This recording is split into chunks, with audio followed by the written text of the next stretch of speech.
taught us how to use virtual conferencing, and it was undoubtedly made the institution more democratic. Our own High Court has continued to utilize video conferencing facilities every Friday, so that one can now use e-conferencing facilities to appear before the High Court from any remote corner of the High Court, the state. I also like to congratulate Honorable Union Law Minister for his enormous contribution to the legal system and for joining us today to uphold the federal values inherent in the Indian Constitution. In the words of Thiruvalluva, the great will be able to perform in the proper way deeds which are difficult. பெருமையுடையவர் ஆற்றுவார் ஆற்றின் அருமையுடைய செயல். It is indeed an honor for me to share this moment with you all. On behalf of the entire bar gathered here, I express my warm welcome to Honorable Justices Thiruvalargal V. Ramasubramaniam and M. Sundaresh, judges of the Supreme Court. I am also eagerly waiting to listen to their oratory in Tamil. I am overwhelmed with a sense of joy and hope that our efforts to strengthen judicial infrastructure will result in better access to justice. I truly hope that these positive initiatives and other cooperative efforts will continue so that our constitutional objectives are better realized. Thank you very much. Thank you, sir, for the wonderful felicitation. It's time for special address of the dignitaries. Honorable S. Raghupati, Minister for Law, Courts, Prisons and Prevention of Corruption, Government of Tamil Nadu, is an eminent and efficient legislator and has been providing assistance to the judiciary. I respectfully invite Honorable Minister S. Raghupati to kindly deliver the special address. Arur சோழனுடைய நீதி வெளிவந்திருக்கின்ற மாண்புமிகு தமிழ்நாடு முதலமைச்சருடைய நீதிநெறி தவறாத ஆட்சியிலே நீதிக்காக தன்னுயிரை ஈந்த பாண்டிய நெடுஞ்செழியன் மண்ணிலே இன்றைக்கு நீதிக்காக நடைபெறுகின்ற இந்த விழாவிற்கு வருகை தந்திருக்கின்ற இந்திய உச்ச நீதிமன்றத்தினுடைய நம்முடைய தலைமை நீதியரசர் மரியாதைக்குரிய ஜஸ்டிஸ் டி.ஒய். சந்திரசூட் அவர்களே, எங்களுடைய தலைவர் தமிழகத்துடைய முதலமைச்சர் அவர்களே, இந்த நிகழ்ச்சியிலே பங்கேற்பதற்காக தமிழகத்தினுடைய நீதித்துறையின் மீது என்றைக்குமே அக்கறை எடுத்து கொண்டிருக்கக்கூடிய ஒருவராக விளங்கி கொண்டிருக்கிற ஒன்றிய நீதித்துறையினுடைய அமைச்சர் நம்முடைய அன்புக்கும் போற்றுதலுக்கும் உரிய ஆனரபிள் திரு கிரண் ரிஜிஜு அவர்களே, நம்முடைய தமிழகத்தில் இருந்து உச்ச நீதிமன்றத்துடைய நீதியரசர்களாக இன்றைக்கு செயல்பட்டு நீதி வழங்கி கொண்டிருக்கக்கூடிய நீதியரசர்கள் ராமசுப்பிரமணியம் அவர்களே, ஜஸ்டிஸ் திரு M. சுந்தரேஸ்வர் அவர்களே, இங்கே தமிழகத்திலே நீதித்துறையிலே ஒரு புரட்சியை உருவாக்க வேண்டும் என்கின்ற எண்ணத்தோடு தன்னுடைய மண்ணுக்கு தான் சார்ந்திருக்கின்ற அந்த நீதித்துறையின் மூலமாக ஒரு நல்ல அரும்பணிகளை ஆற்ற வேண்டும் என்கின்ற எண்ணத்தோடு செயலாற்றி கொண்டிருக்கிற நம்முடைய தமிழகத்துடைய பொறுப்பு தலைமை நீதியரசர் மரியாதைக்குரிய ஜஸ்டிஸ் ஸ்ரீ ராஜா அவர்களே, இந்த நிகழ்ச்சியிலே பங்கேற்று சிறப்பித்திருக்கின்ற நம்முடைய வணிக வரித்துறையினுடைய அமைச்சர் அன்புக்குரிய திரு மாண்புமிகு மூர்த்தி அவர்களே, இந்த நிகழ்ச்சிக்கு முத்தாய்ப்பாக அடிப்படை காரணமாக அமைந்திருக்கின்ற நம்முடைய மரியாதைக்குரிய மனிதவள மேம்பாடு நிதித்துறையினுடைய அமைச்சர் அன்புக்குரிய சகோதரர் மாண்புமிகு டாக்டர் பழனிவேல் தியாகராஜன் அவர்களே, இந்த நிகழ்ச்சியிலே நன்றியுரை ஆற்ற இருக்கிற நம்முடைய மதுரை உயர்நீதிமன்றத்தினுடைய பொறுப்பு நீதியரசர் மரியாதைக்குரிய திரு ஜஸ்டிஸ் ஆர் மகாதேவன் அவர்களே, இந்த நிகழ்ச்சியிலே பங்கேற்றிருக்கின்ற நம்முடைய மாண்புமிகு அமைச்சர் பெருமக்களே, மாண்புமிகு நீதி அரசர்களே, நம்முடைய பல்வேறு நீதிமன்றங்களுடைய நீதிபதிகளே, வழக்கறிஞர் நண்பர்களே, உங்கள் அனைவருக்கும் முதலில் என்னுடைய நன்றியையும் வணக்கத்தையும் வாழ்த்துக்களையும் தெரிவித்துக் கொள்கின்றேன். While the honorable courts and judges are concerned with providing legal justice, the Dravidian model government headed by our Honorable Chief Minister Thalapathy M.K. Stalin is always concerned with providing and protecting social justice to the people of Tamil Nadu.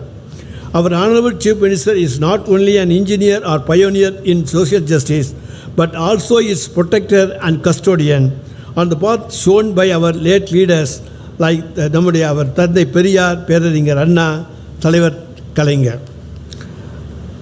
Emanated from the family of longest served Chief Justice of India, Honorable Justice Chandrachud's family, and practiced as an advocate, senior advocate in various areas of law, still continuing as an educationalist in the noble profession of teaching, served as a judge and the Chief Justice of High Courts, and finally, now the 50th, that is a golden number, Chief Justice of India, Honorable Dr. Justice T.Y. Chandrachud. Your judgments, particularly on the right to privacy, will be in the pages of judicial history. We are very glad to have you here, Lordship. The Honorable Minister for Law and Justice, Union of India, we are always like him, Mr. Kiran Rijiju, started his political journey from the state of Assam some 25 years back and continue as one of the most articulate and outspoken parliamentarian. On the other side, a bodybuilding sportsman widely known for his advocacy for sports and his strong support for environmental conservation. We are happy to have you here to grace this occasion, sir.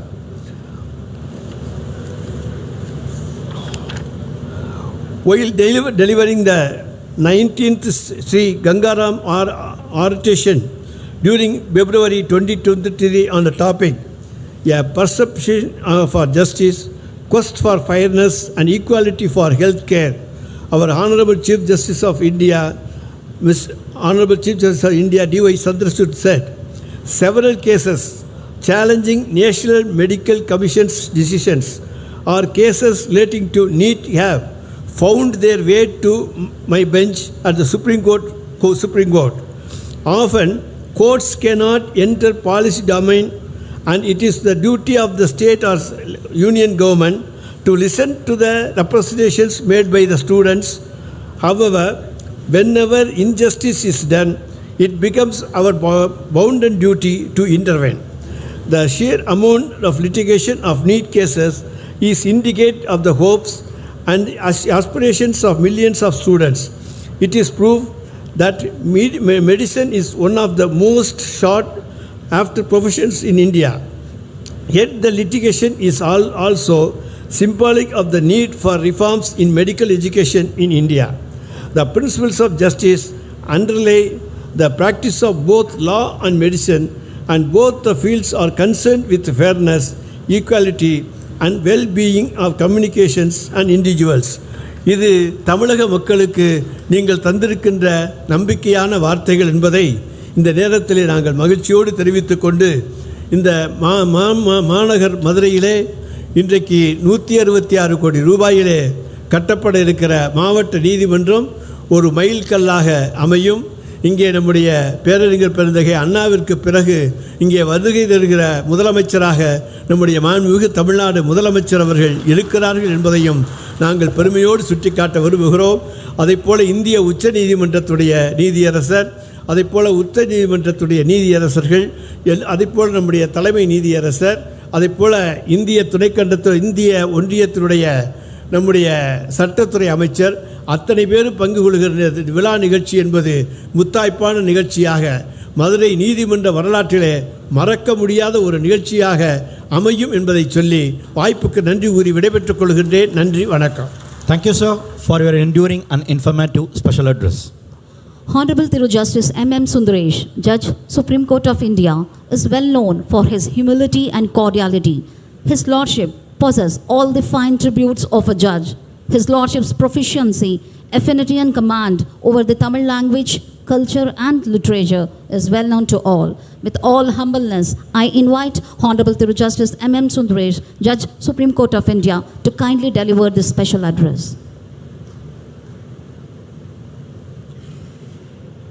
In one of the morning tea, I asked the Honorable Chief Justice, Chief, did you receive the invite to participate in the function scheduled to be held at Madurai? I knew it was on that day, on this day, to be precise. He asked me, what do you say?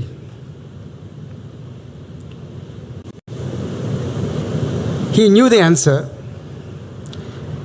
He expected it from me. I told him, Chief, you know the answer. And the answer, I'm saying that you should certainly be present there. It's always an honor for all of us. Thank you very much, Chief, for making your presence here.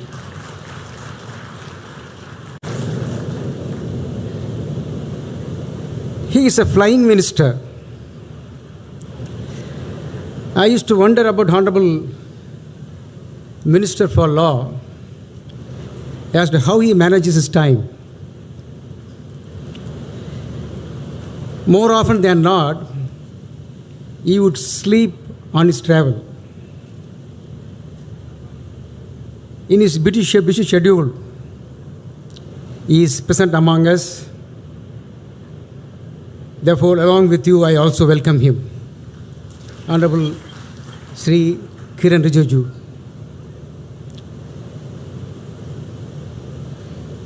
தமிழகத்தின் முதல்வர் திரு M.K. Stalin அவர்களே,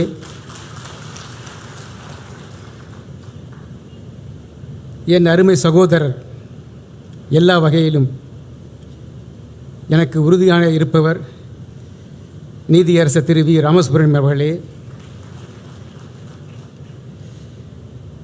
சென்னை உயர்நீதிமன்றத்தின் பொறுப்பு நீதிபதி D. ராஜா அவர்களே, திரு ரகுபதி சட்டமைச்சர் அவர்களே, doctor Palanivel Thiagarajan அவர்களே, என் அருமை நண்பர் நீதியரசர் மகாதேவன் அவர்களே, அமைச்சர் மூர்த்தி அவர்களே, எனது சகோதர நீதிபதிகளே, கீழமை நீதிமன்றங்கள் உட்பட வழக்கறிஞர் பெருமக்களே, பெரியோர்களே, தாய்மொழிகளே, a very good morning to all of you. This is indeed an historic occasion. There are two reasons. This is a place where utmost importance has been given to justice. I do not think in any other place in the world a lady could march and barge to the court of the king and seek justice. This is a place Kannagi got justice. Saint Ilango has put it beautifully.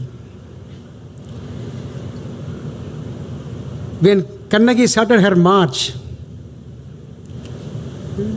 with the material object, the jewel anklet in her hand,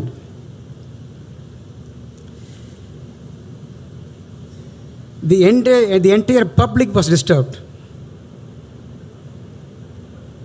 worrying about the consequence if the decision of the king goes wrong. The same situation continued even after she entered the palace. The palace guard was worried.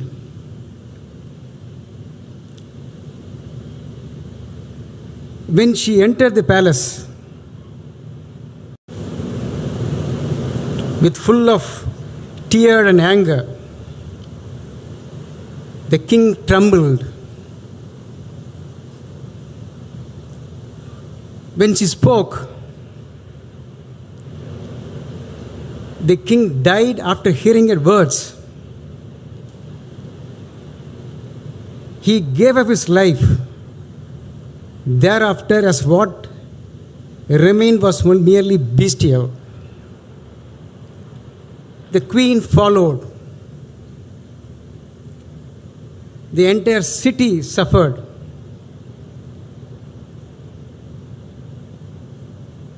Even the elements of nature trembled, including sun. I would only quote the description of Ilango. மெய்யில் பொடியும் விரித்த கருங்குழலும் கையில் தனிச்சிலம்பும் கண்ணீரும் வையக்கோன் கண்டனனே தொட்டனன் காரிகை தன் சொல் செவி உண்டனனே தொட்டனன் உயிர்.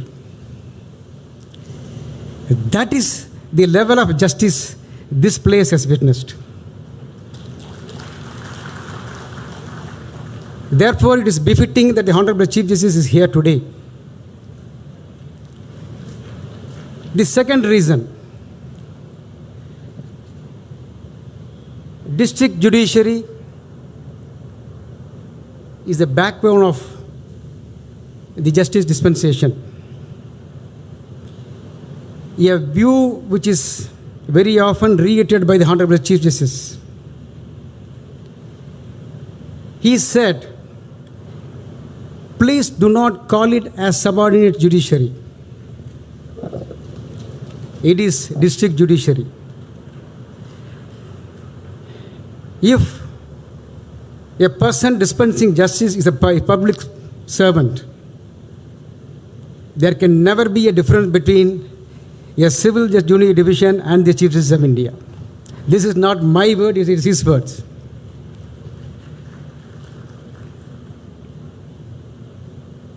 Therefore, this is a message once again to all of you, all of us, that there is no difference except with the hierarchy. It is like a family where the father's word will be respected, which does not mean that others are not important. I would conclude my speech by quoting the words of Mangudi Mardanar in Mardarikanchi. He says how justice should be dispensed with.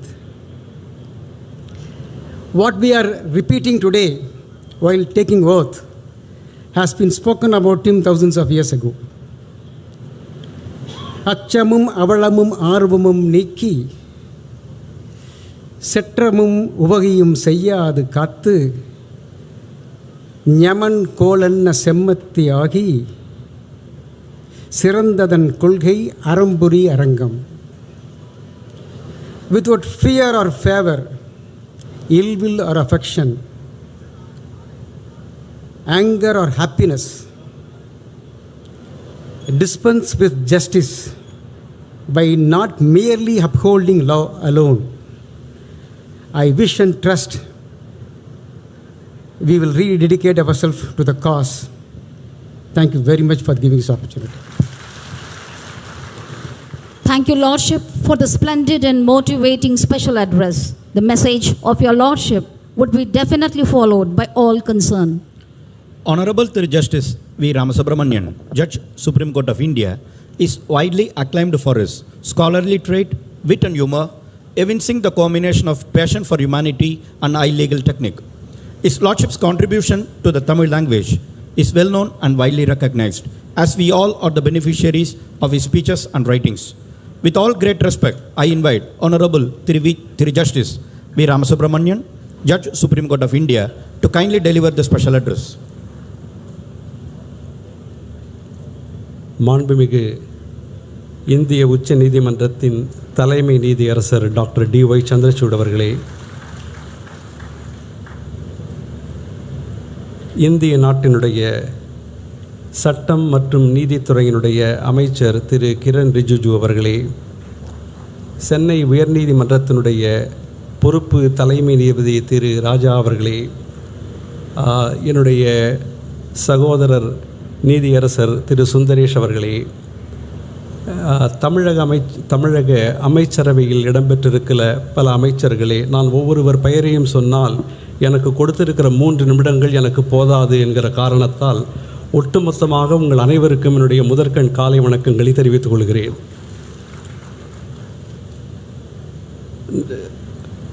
When Honorable Justice Sundaresh started speaking in English, my heartbeat almost went up.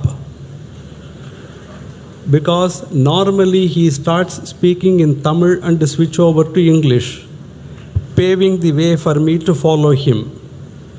But today I do not know.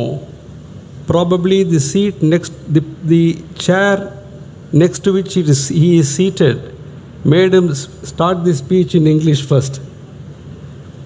But many times I speak with a view to make people understand. Many times I speak with a view to make people not understand. Therefore, I would switch over to Tamil so that 2 important people on the dais do not understand what I say. இந்த மதுரை நகரம் 3 விஷயங்களுக்கு பெருமை வாய்ந்தது என்பது வரலாறு சொல்லுகிற உண்மை. முதல் விஷயம், empowerment of women. Honorable Chief Justice, I was telling the audience that this is a historical city which is famous for 3 things. Number 1, empowerment of women. I know, and all of you know, that empowerment of women is a subject extremely dear to the heart of the Honorable Chief Justice of India. Now let me tell you how this place is very important for the empowerment of women. It is here, normally, the transition of power flows from man to women, but this is the only place in the world where power is transferred from women to men. Goddess Meenakshi, whom you had darshan yesterday, is the ruling deity of this place. She rules this place every year for 4 months, 4 Tamil months commencing from Chitrai. April 14th is the Tamil New Year's Day. Chitrai, Vaikasi, Ani, Avani. All these 4 months, Goddess Meenakshi rules this place. Thereafter, she has international affairs to take care of. Therefore, she transfers power to her husband Sundareshwarar for the remaining 8 months. In fact, you should also know that the original name of Honorable Justice Sundaresh was Meenakshi Sundaresh. I do not know what happened. He cut it short into MM Sundaresh, which does not befit the place where we are now standing today. Therefore, I think he must get back to his original name. So the first thing that the city is famous for is empowerment of women. பெண்களை அதிகாரப்படுத்துவது என்பதற்கு இந்த நகரம் அடையாளமாக விளங்கிய நகரம். இரண்டாவது காரணம், இந்த நகரம் தமிழ் மொழியும் தமிழ் இலக்கியமும் இன்றைக்கு தவழ்ந்து விளையாடுவதற்கு காரணமாக இருந்த நகரம். The second reason why this city is very famous is historical important is that this is the city from where Tamil language and Tamil literature flourished. And you must know the contribution of scholars from various religions, Saivites, Vaishnavites, Jains, to Tamil language and literature is immeasurable. In fact, it is in this city, once upon a time there was a famine. Therefore, 8,000 Jain munis, Jain monks come here, and the King Pandian hosts them. After the famine goes, all of them leave a wonderful literary piece called Naladiyar. சமண முனிவர்கள் பஞ்சம் வந்தபோது இந்த ஊருக்கு வந்து இந்த ராஜாவால், இந்த அரசனாலே அவர்கள் விருந்தாளியாக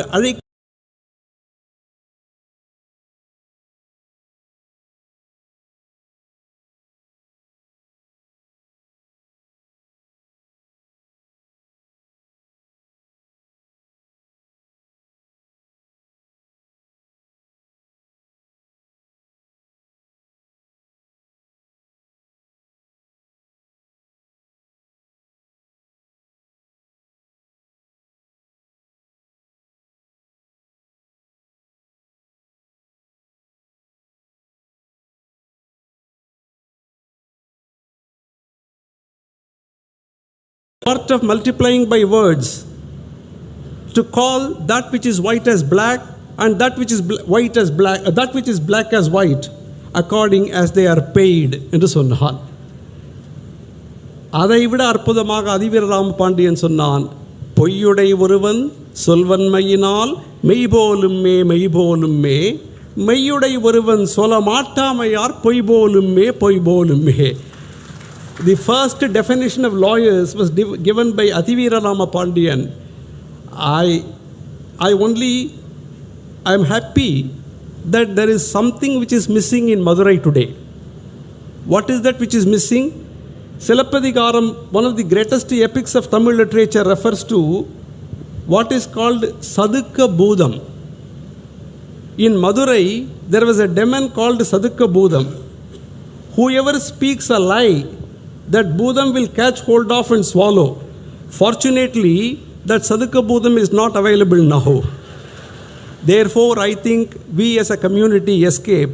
With these few words, I thank the Honorable Acting Chief Justice for giving me this opportunity. Thank you very much. Thank you, Lordship, for your enlightening. Thank you, Lordship, for your enlightening and inspiring. Lordship would certainly be a guiding stone for all the stakeholders. Honorable Thirukiran Rijiju, Minister of Law and Justice, Government of India, a laudable personality, hails from the land of dawnlit mountains and one amongst the seven sister states, being an experienced and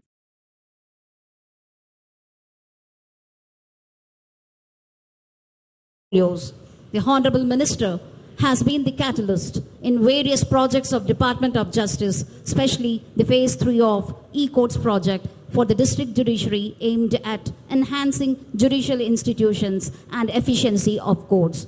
With all humbleness, I invite Honorable Minister of Law and Justice, Government of India, to kindly deliver the special address. Thank you very much. Vadakkam.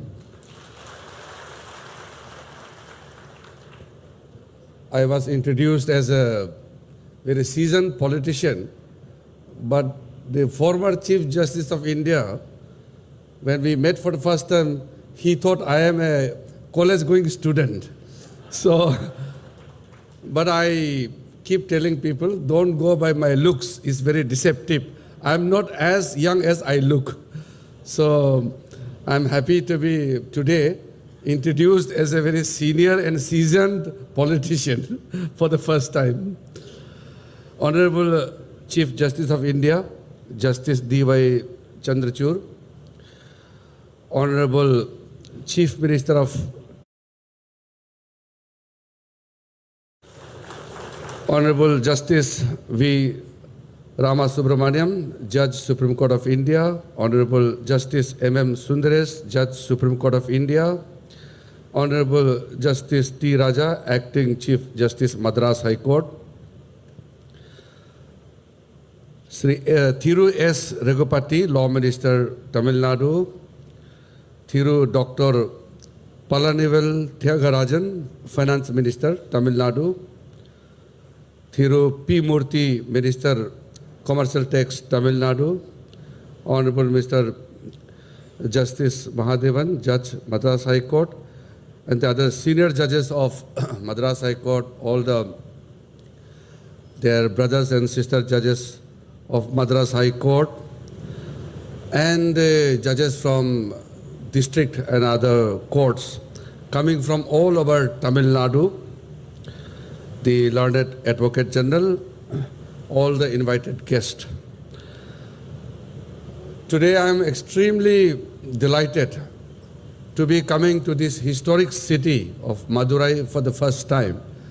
I have heard about Madurai so many times, and today very beautifully narrated by all the previous speakers about the historic background, the spiritual touch which this city provides, as well as the other beautiful things associated with this wonderful city.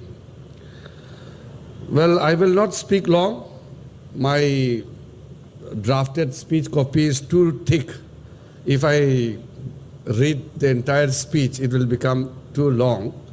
I will make very short observations and also I hereby tell you consent about to few provide things my Aadhaar number, what one-time my Ministry PIN, of Law and Justice OTP, is doing. data for Aadhaar-based authentication for the congratulate purpose of the issue my people of identity Tamil for Nadu, password particularly resetting. Madurai, for this wonderful Version. projects, the court, Thursday new court buildings 16, and the complexes March which are being 2023, inaugurated today. PV 2856. And I must also appreciate that the judicial infrastructure in Tamil Nadu,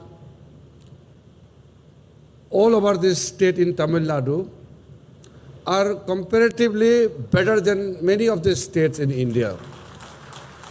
Recently, I had visited some other complex on the way to Puducherry, and I could witness the kind of work being done to improve the judicial infrastructure.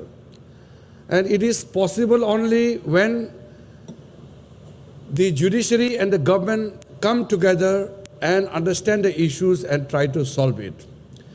In the last year's conference of the chief ministers and the chief justices of the High Court, we had a very nice discussion, and one of the important points we had deliberated upon was on the judicial infrastructure.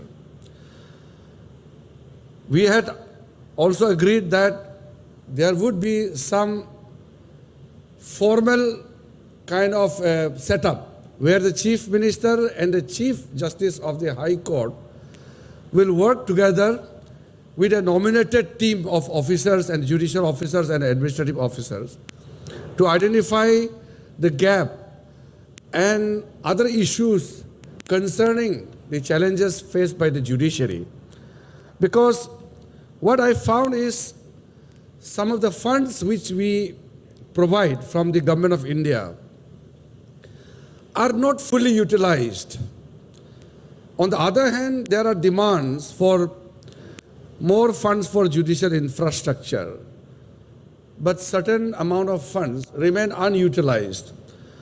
It is not a fault of anybody, but there is some lack of coordination. In some of the states, the unutilized funds are little higher than other states. For High Court infrastructure, state government is solely responsible. For the district and the other judicial infrastructure, the central government and the state government come together and we work it. Last year, we had allocated a budget of 9,000 crore for district and other courts in the state. So what I found over the time, what I have realized is my department is pushing hard to ensure that the funds are utilized so that we can ask more money from the finance ministry in the future. Money is not a problem. Funding will never be a constraint. But how to implement, how to utilize the funds, that remains an issue. In some of the states, I have realized that the requirement of the courts and the kind of understanding of the government have certain shortcomings. I had talked to some of the concerned state governments and the High Court officials also, in many cases with the Chief Justice of the High Court. There are certain needs, things that need to be sorted out so that we can utilize the entire budgetary allocation made.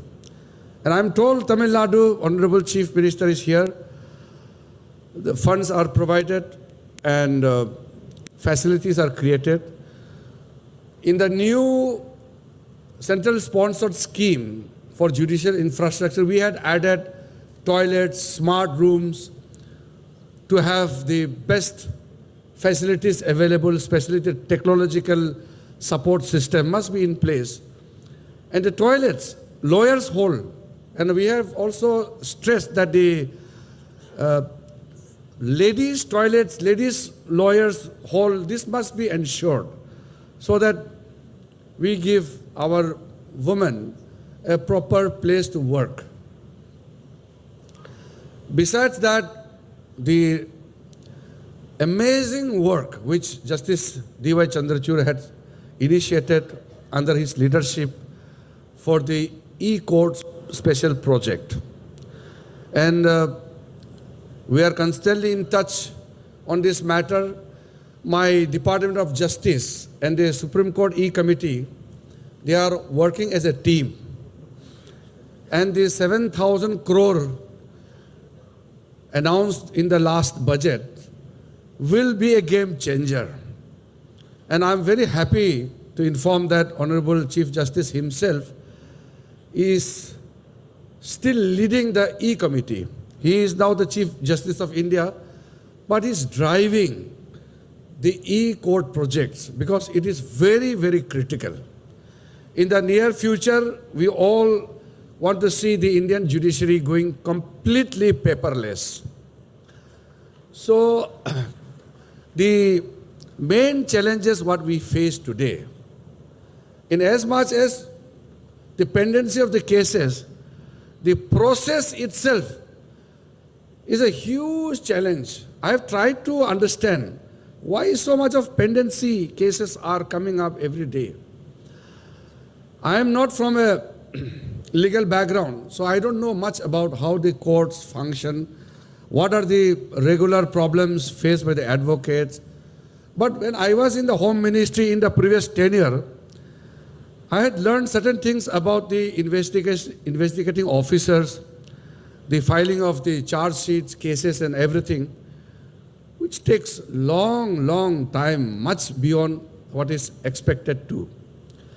So with the coming of the technological support, everything can be synchronized in such a way that the Honorable Judge will not require to postpone for the case or give a new date for the want of evidence, bunching of the cases and other issues. So these are certain things which I feel works are under progress, and I could sense that we are really going towards a major solution for that. When people from the villages, old people, people from the very ordinary family background, they asked me, I can tell you some of the MPs, member of parliaments, in the parliament house itself, they meet me. And not only in the parliament question, they've talked to me privately also, that many of the cases are pending for last 10 years, 15 years. Serious cases. But they are not getting the dates. And for that, we can't blame the courts. We can't blame the judge. The prevailing situation is such that the judge is also helpless.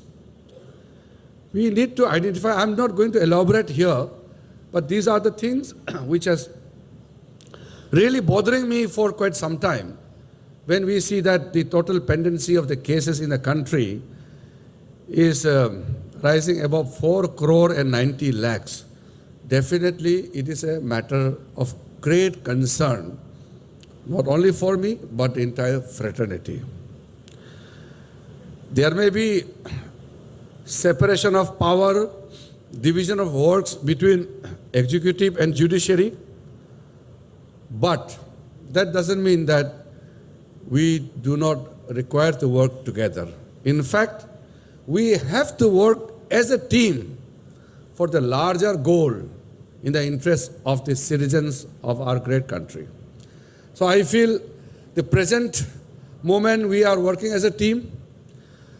In the same manner, how Department of Justice and the Supreme Court E-Committee are working together in the same manner in the state government, the Department of Law and High Court office must come together to identify and to ensure that the great challenges of this pendency of cases are tackled.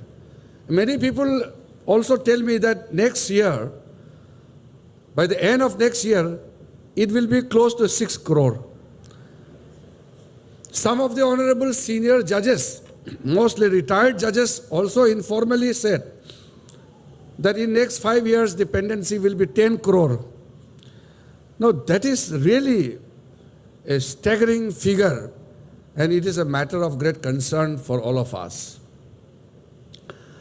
But we can't be compared with a small country or countries in Western world. Look at our population and look at our infrastructure and challenges. But one thing I must admit today in front of the Honorable Chief Justice of India, I have constantly stated that it is the duty of the government, and as a citizen, I also feel so. The judges not only require fully protection and all sense of support, but we must understand the problems of the judges. Because I have studied in recent time about the challenges faced by the judges of the other courts in other countries. Their judges are living a very, very comfortable life because they need to decide upon cases. For that, they need space to think. And they are like leading a vacation kind of life all the time, dealing 4 or 5 cases in a day. But in India, every judge is handling 50, 60 cases every day. And sometimes I wonder, if I also handle 50, 60 cases to be decided, the kind of mental pressure which I will be undergoing will be tremendous. That is why sometimes in this age of social media, there are constant criticism that judges are unable to deliver justice. The judges are not in a position to dispose of enough numbers of cases. That is why the pendency of the cases and the numbers are rising, which is not true. In fact, and faster, but the new cases coming up are double in numbers. So we can't help it. The only way is to have better infrastructure, better mechanism, and to strengthen the Indian judiciary. So while strengthening Indian judiciary, the core issue is of the infrastructure. Soft infrastructure, hard infrastructure, we really need to give lots of emphasis. I'm happy that our government, under the leadership of Prime Minister Modi ji, the central sponsored schemes have been continued, it has been extended, and we are ready to ensure that if anything extra is required, we will definitely look into it. And the 7,000 crore e-project funding which this year's budget had announced will definitely make the great impact, and I will definitely ensure that we follow up all the matters in close coordination with the Supreme Court E-Committee and other E-Committees in the High Courts.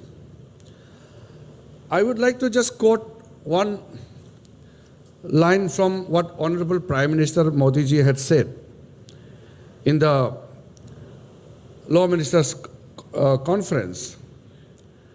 When justice is seen to be delivered, then the faith of the countrymen in the constitutional institutions is strengthened. And when justice is delivered, the confidence of the common man goes up.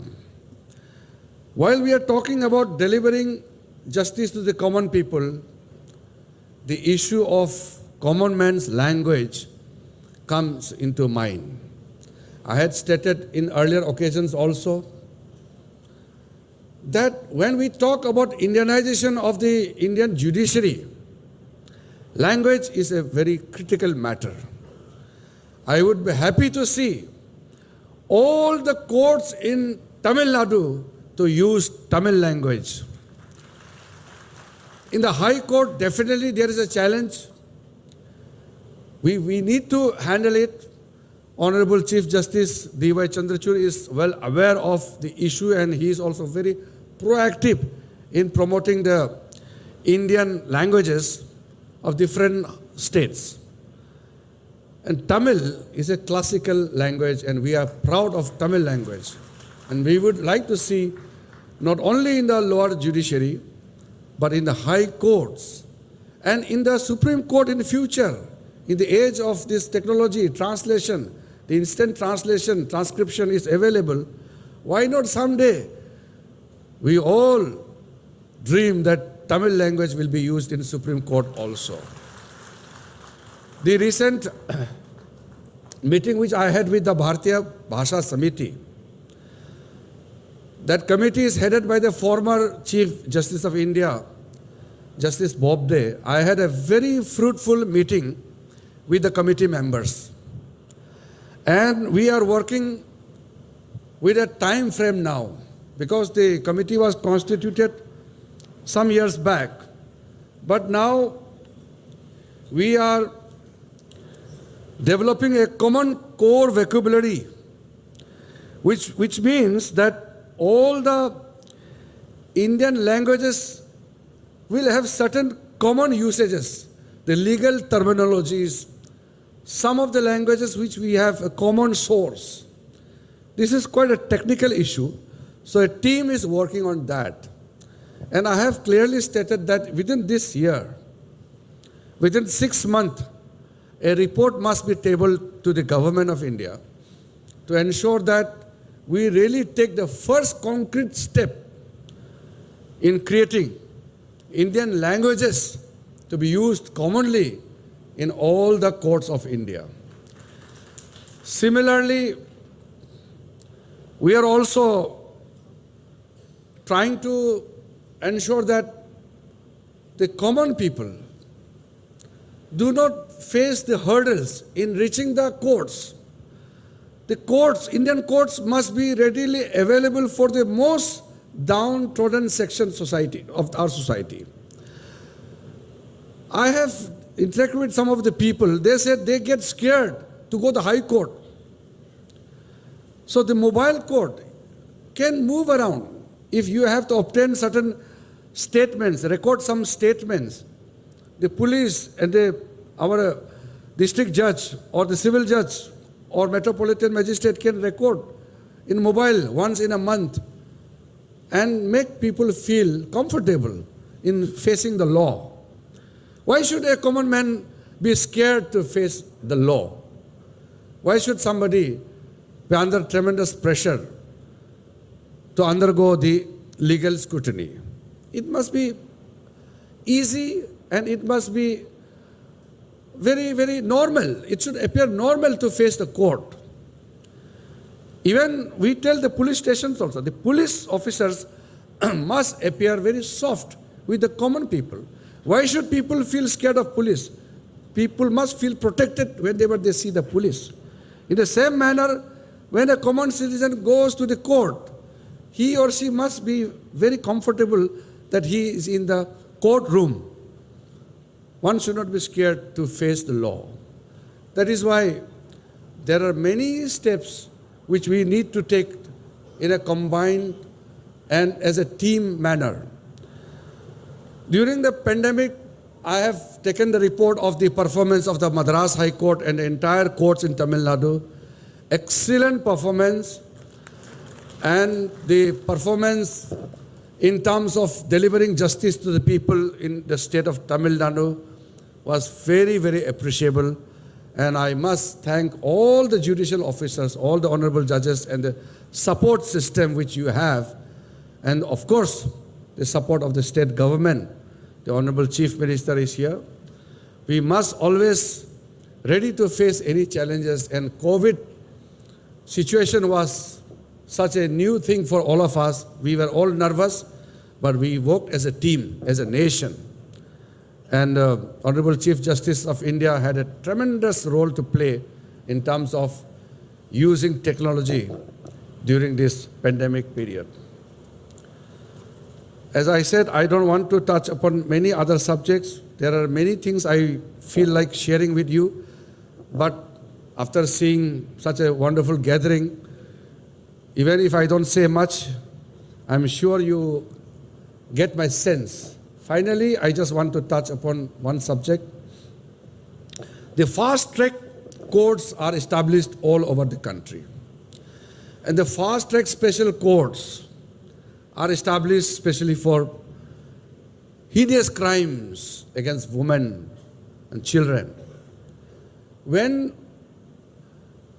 the cases of sexual offenses against children are pending, it gives a huge pain to me. And when a rape victim has to travel 100, 200 kilometers every 2-3 months for justice, the woman has already undergone such traumatic situation, and then to get the justice, if she has to travel again and again for the justice, this should not be acceptable in a civilized society. Today, I represent the Government of India, the Honorable Chief Justice and his 2 honorable judges from the Supreme Court, Honorable Chief Minister, his cabinet colleagues, honorable judges of the Madras High Court and all the honorable judges of different courts of Tamil Nadu are here. If we don't respond to this great human challenge, then there will be no alternative route. We are the people who will have to solve it. When a children not able to speak up for himself, when a woman who doesn't have a loud voice enough to tell the world about the trauma she had to pass through, then it is a societal crisis. We need to really deal firmly to ensure that such crimes are not only prevented, but whenever it is committed, the justice is delivered instantly. We need to really think deeply about this. Finally, I would like to tell our lawyers, I am constantly in touch with the government lawyers, and I would like to tell the members of the bar that we have to ensure that each high court or any court must have proper decorum, must have a very conducive atmosphere and working condition. Sometimes I get lots of complaints from different sections of the bars, complaints about maybe few judges or maybe some issues, different kinds of representations which I receive. So my only advice is both bar and the bench, the two sides of the same coin. Without one, the other cannot exist. You have to work together to ensure that each court complex must be the ideal complex. It should not be divided on the line of ideology or on the basis of differences which come up due to various reasons. Our relationship with the judiciary is excellent. Sometimes I feel sad. Some reports appear in the electronic media or print media that there are differences between government and the Supreme Court or legislature and the judiciary. We must understand that we are living in a democratic country, a vibrant democracy which India is proud of. There are bound to be certain differences in terms of one's outlook, in terms of approaching your things. It can have some kind of conflicting position from the other side, especially in the administrative side. We may have certain differences. That doesn't mean that there is a confrontation. It sends a wrong message across the world because we are the largest democracy in the world. If we picturize a situation of a crisis, it doesn't send a right message to the whole community of nations. We are absolutely perfect in the way which we are functioning at the present time. Within the judges also there will be differences. From one high court to another high court, there can be differences in opinion. That is why there are larger benches, there are appellate courts. That is why there are layers of provisions given. Everybody cannot think alike. We are not being ruled by a dictatorial king. So these differences of opinion cannot be termed as a crisis in Indian democracy. We have to be extremely careful. We can criticize each other, but when it comes to national interest, we must be one. I am so proud that Honorable Chief Justice D.Y. Chandrachud had given a positive message on various occasions from the court benches as well as in the functions also, that there are certain things which are to be decided by the legislature. There are certain matters which are to be decided by the government, and there are certain things which are absolutely in the domain of the judiciary. That is what the founding fathers of the Constitution has given us. They have given us a clear-cut, very robust Constitution. We must abide by that. That is why today I want to make it very clear, in this very historic city of Madurai, there is no problem between the different organs of this state. There are signs of robust democratic actions which cannot be termed as a crisis. And government, for all purpose, will always support to ensure that the Indian judiciary is not only strengthened but always remain independent. And our legal fraternity will be given fully all kind of support from the government. We are abreast of the situation, coming out of the difficult situation, whatever it may be, but we are ready to face any challenges in the future to ensure that all the loopholes, all the gaps, whatever may exist in the future, will be filled up. In India, nobody can say that he or she will not be abide by the law. Nobody can say. Law is the ultimate thing in a civilized society. I must be lawful. I must always regard the Indian laws. So that is why sometimes some kind of remarks passed against the government. Since I come from a political party, there may be political parties which will have different political ideologies. But that doesn't mean that we are working to damage country's image. We are together. And finally, I must thank the Honorable Acting Chief Justice D. Raja for inviting me, along with Honorable Chief Justice, Honorable Chief Minister, Honorable Judges of the Supreme Court, along with all the wonderful people gathering here, and gave me an opportunity to be here in the historic city of Madurai. I will be going back today, but I really feel that this place is not enough for one day.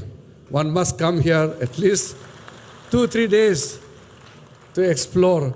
I must appreciate Honorable Chief Justice. He ensures that whenever he goes to a place, he really gets into the city and feel the essence, the pulse and the taste of the city. He came yesterday and probably he is going to stay longer, but I am going back. I think Justice M.M. Sundaresh, both of us are going to Bangalore due to a prior commitment. A predetermined function is already there, so we had to go. But in future, I'll definitely come back to Madurai. And also to tell you that I really love South Indian food. This morning I had a very nice dosa, and when I was around 12 years old, I was traveling from remote China border to the Assam, one of the city. On the way, there was a small restaurant. Those days, restaurant run by the Border Road Organization. So they were serving us dosa. That was first time I saw dosa. I said, what is this? It looks very different. They said, the name is dosa. Please taste it. So I tasted it and I found it really, really delicious. So I thought I may never get to eat again. So I wrote down in my diary, dosa is very good for breakfast. Thank you very much. Thank you, sir, for the extensive and informative special address. The innovative suggestions, support, and budgetary allocation spoken by you, sir, for judiciary is indeed very reassuring and promising. We look forward for your next visit to my. आपका बहुत बहुत धन्यवाद. We are truly privileged and honored by the presence of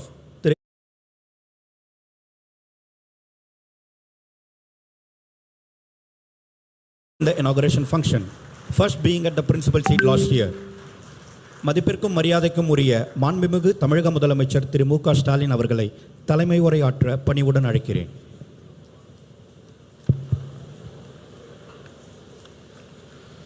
சங்கம் வளர்த்த மதுரை மாநகரில் நடைபெறும் இந்த விழாவில் பங்கேற்று சிறப்பித்துக் கொண்டிருக்கக்கூடிய மாண்புமை உச்சநீதிமன்றத்தினுடைய தலைமை நீதியரசர் டாக்டர் சந்திரசூட் அவர்களே, மாண்புமிகு ஒன்றிய சட்ட மற்றும் நீதித்துறையினுடைய அமைச்சர் கிரண் ரிஜிஜு அவர்களே,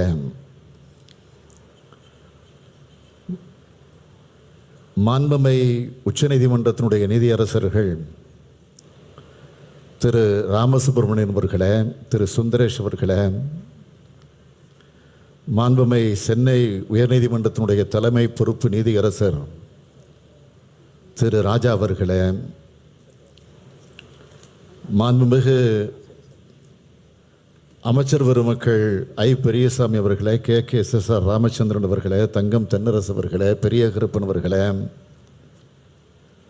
ராஜகண்ணப்பன் அவர்களே, ரகுவதி அவர்களே, மூர்த்தி அவர்களே, பழனிவேல் தியாகராஜன் அவர்களே,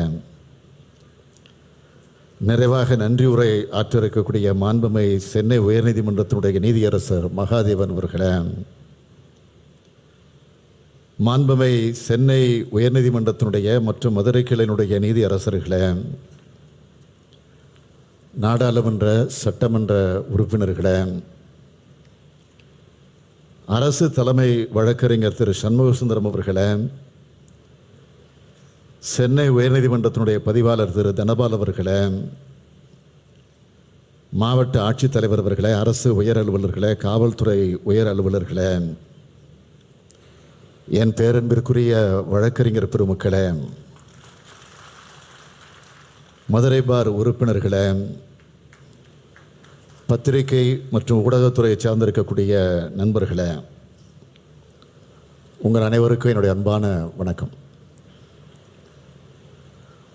உச்சநீதிமன்றத்தினுடைய தலைமை நீதியரசராக பொறுப்பேற்ற பிறகு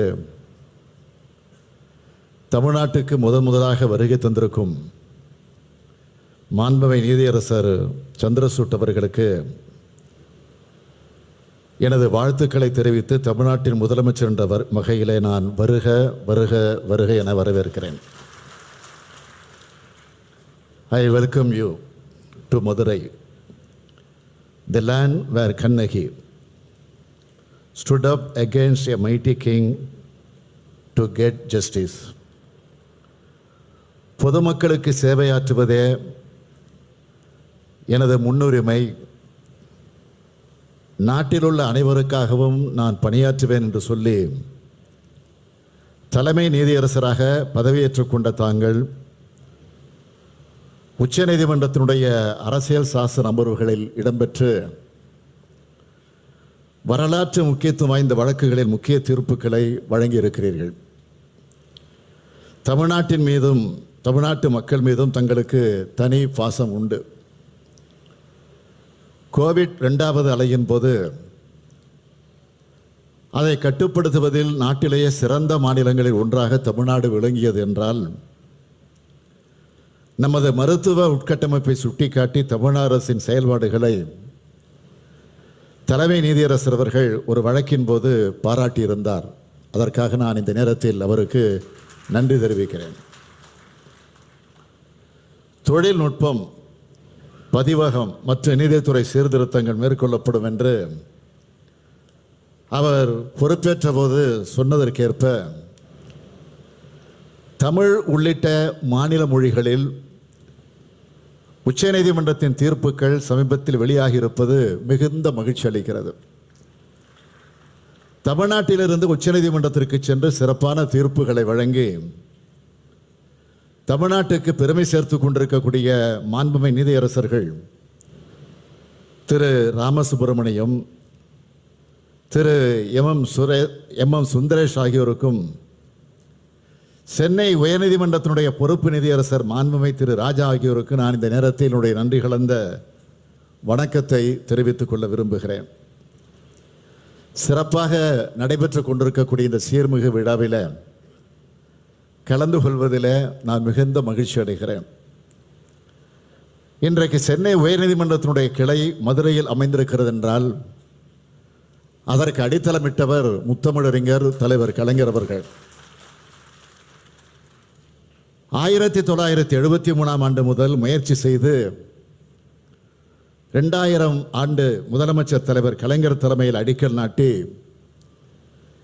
தென் மாவட்ட மக்களின் கனவை கலைஞர் நனவாக்கினார். இன்று அந்த மாபெரும் கட்டடம் கம்பீரமாக நிற்கிறது. இதனை நான் குறிப்பிடுவதற்கு காரணம், நீதித்துறையின் உள்கட்டமைப்புக்காக தொலைநோக்கு சிந்தனையுடன் செயல்படும் அரசு திமுக அரசு என்பதை நினைவூட்டுவதற்காகத்தான்.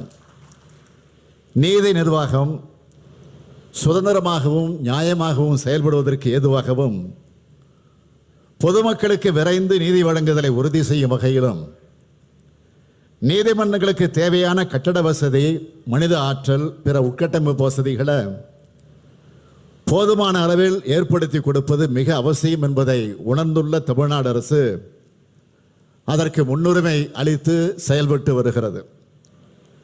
இந்த அரசு பதவியேற்ற 2021 மே மாதம் முதல் இன்று வரையில புதிய நீதிமன்றங்கள் அமைக்க தேவையான நீதிபதிகள், அலுவலர்கள் பணியிடங்களை உருவாக்கி 106 கோடியே 77 லட்சம் ரூபாய் ஒதுக்கீடு செய்யப்பட்டுள்ளது.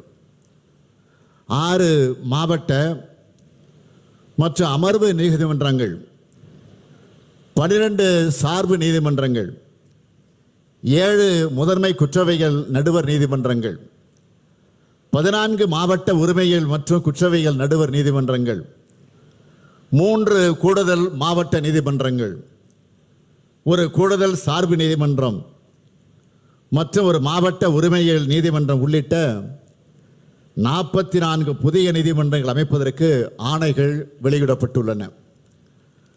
3 வணிக சட்டங்களுக்கான தனி நீதிமன்றங்கள், மாவட்ட நீதிபதி நிலையில் கோயம்புத்தூர், சேலம், செங்கல்பட்டு ஆகிய மாவட்டங்களில் அமைப்பதற்கும் ஆணைகள் வெளியிடப்பட்டுள்ளன. கோயம்புத்தூர், காஞ்சிபுரம், திருவாரூர் மற்றும் திருப்பூர் மாவட்டங்களில் பட்டியலினத்தவர்களுக்கு எதிரான குற்ற வழக்குகளை விசாரிக்க 4 சிறப்பு நீதிமன்றங்கள் அமைக்க அரசாணை வெளியிடப்பட்டுள்ளது. சென்னை உயர்நீதிமன்ற வளாகத்தில் இயங்கி வரும் 160 மாவட்ட மற்றும் கீழமை நீதிமன்றங்களில் 60 நீதிமன்றங்களை ஒரே கட்டடத்திற்கு இடமாற்றம் செய்ய ஏதுவாக 315 கோடி ரூபாய் செலவில் பல்லடுக்கு மாடிகள் கொண்ட ஒருங்கிணைந்த நீதிமன்ற கட்டடம் கட்டுவதற்கு அரசாணை வெளியிடப்பட்டுள்ளது.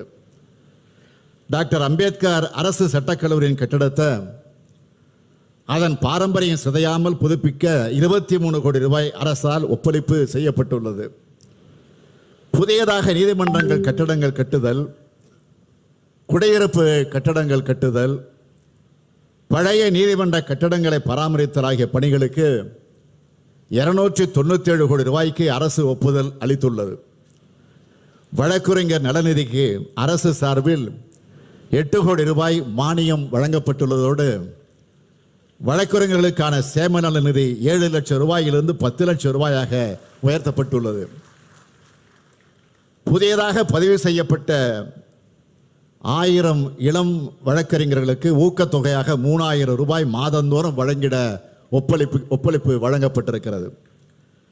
தமிழ்நாடு வழக்கறிஞர்களின் எழுத்தர் நலநிதியிலிருந்து 4 லட்சம் ரூபாய் இறந்த வழக்கறிஞர்களின் எழுத்தர்களின் குடும்ப உறுப்பினர்களுக்கு வழங்க ஆணை வெளியிடப்பட்டுள்ளது. இப்படி பல்வேறு செயல்களை செய்து வருகிறோம். அவற்றை பட்டியலிட்டு சொல்ல நேரம் இடம் தராது. எனவே நீதித்துறையின் கட்டமைப்புகளை மேம்படுத்துவதற்கான அனைத்து நடவடிக்கைகளையும் தமிழ்நாடு அரசு தொடர்ந்து சிறப்பாக மேற்கொள்ளும் என்று இந்த நேரத்தில் உறுதியோடு தெரிவித்துக் கொள்கிறேன். On this occasion, I place 3 important demands. I request the Honorable CJ of India for ensuring social justice in the appointment of judges to High Courts and Supreme Court, as well as proportional representation to states in Supreme Court bench, for allowing Tamil as a court language in Madras High Court along with English. In this regard, I am aware that Honorable Union Law Minister is in favor of this. I thank him for that. Hence, I request the support of Honorable Chief Justice of India to consider this favorably. For establishing Supreme Court benches, at least in the cities of Chennai, Mumbai and Kolkata. We have already written on all these demands to the Union government. I hope the Honorable Chief Justice and Honorable Union Minister for Law will consider our demands favorably. எங்களது கோரிக்கைகளை ஒன்றிய அரசும் நீதித்துறையும் உச்சநீதிமன்றமும் நிறைவேற்றி தர வேண்டும் என்று நான் கேட்டுக்கொள்கிறேன். நீதித்துறையானது சுதந்திரமாகவும் தன்னிச்சையாகவும் இயங்கி ஒவ்வொரு சாமானியனின் இறுதி நம்பிக்கையும் காப்பாற்றட்டும். நீதித்துறையின் செயல்பாடுகளை மக்களுக்கு நம்பிக்கை அளிக்கும். சட்ட நீதியும் சமூக நீதியும் இணைந்து கிடைக்க நீதித்துறை அமைப்புகள் வழிவகை செய்ய வேண்டும் என்று கேட்டு விடைபெறுகிறேன். நன்றி, வணக்கம். மிக நேர்த்தியாகவும் உணர்வுபூர்வமாகவும் நீதித்துறைக்கு வலு சேர்க்கும் விதமாக தலைமை உரையாற்றிய தமிழக முதலமைச்சருக்கு எங்கள் உளமார்ந்த நன்றிகள்.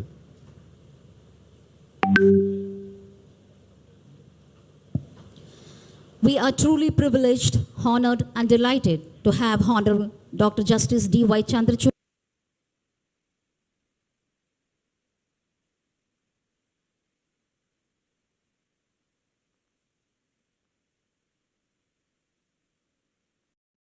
changes in judicial thinking.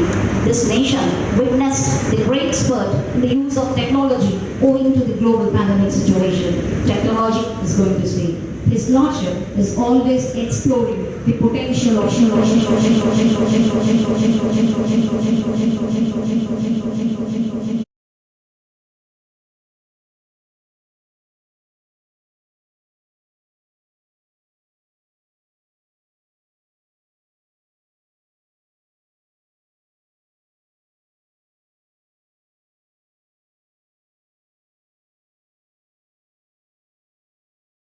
has taken the Indian judiciary to the international level.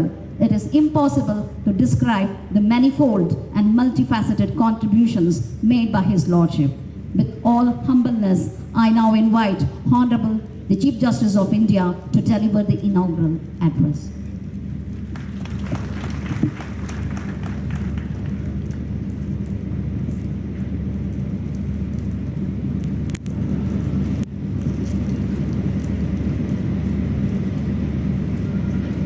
Vanakkam.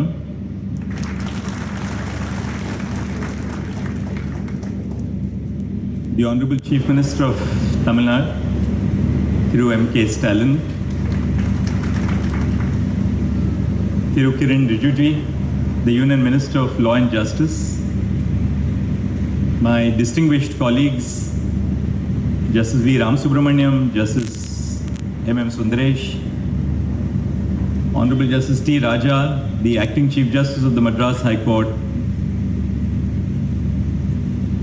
Justice R. Mahadevan, Judge of the High Court of Madras, and all the colleague judges of the High Court, Thiru P. Murthy, the Honorable Minister of Commercial Taxes, Registration and Stamp Law, Dr. Palanivel Tyagarajan, the Honorable Minister of Finance, Thiru S. Raghupati, the Honorable Minister of Law, Thiru R. Shanmugasundaram, Advocate General of Tamil Nadu, all the distinguished judges who have come from different parts of the state of Tamil Nadu, members of the bar, government officials and other dignitaries. I have often heard of the Tamil saying, Vandarai Val Vaikumnad. The state of Tamil Nadu has truly lived up to its reputation. Thank you again for the warm, gracious and heartfelt hospitality. Last year, the then Chief Justice of India visited Chennai for laying the foundation stone for a 9-story administrative block at the Madras High Court. Less than a year later, the state has another project on its card to augment court infrastructure. Tamil Nadu is truly leading the way in boosting the infrastructure of the court system. I have been frequently speaking about the deplorable infrastructure of various courts across the country where litigants, lawyers and judges do not have access to basic facilities such as a clean washroom and a resting space. The courtrooms are cramped with no ventilation. The justice system is choked with the huge pendency rates, and so are the judges and lawyers inside in non-ventilated court hall. In most district courts in the country, there are no sanitary napkin dispensers for women lawyers. In many district courts in the country, there are no washrooms for lawyers and for lady judges, women judges. Studies have shown that a comfortable working environment enhances the work output. I hope that the administration consults all stakeholders and caters to their spatial requirements before commencing construction of the building.